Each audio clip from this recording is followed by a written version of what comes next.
Jacob. Okay, so I go on this date with Amanda. She calls the radio show later because she wants a second date, but I definitely don't.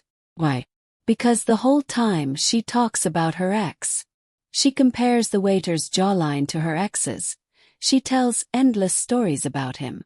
I feel like I'm just her therapist, not her date. I figure she's not into me, so after the date, yeah, I look up her ex on Facebook. And then, okay, I send him a friend request. Maybe I crossed the line there. Hina.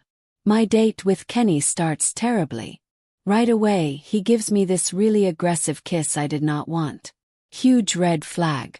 But I decide to give him a chance. I go to dinner anyway. Big mistake. At the restaurant, he flips off a baby at the next table. I couldn't believe my eyes. He tries to say it was a joke, but no. I noped out of there so fast. No way I was seeing him again. Hilly. So I go out with Dylan and my friend. I really feel a connection with Dylan. I think there's a vibe.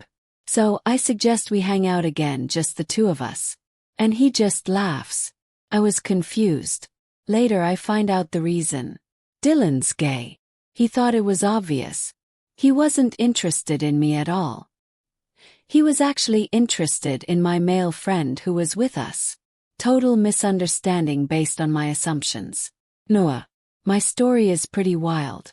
I hooked up with this woman, Brittany, one time years ago. Fast forward 3 years.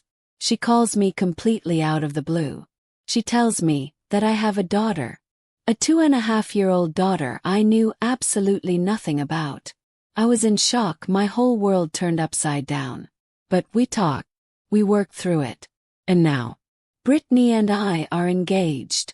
We're getting married. Our daughter, is going to be the flower girl. And we have another baby on the way. You couldn't make this stuff up.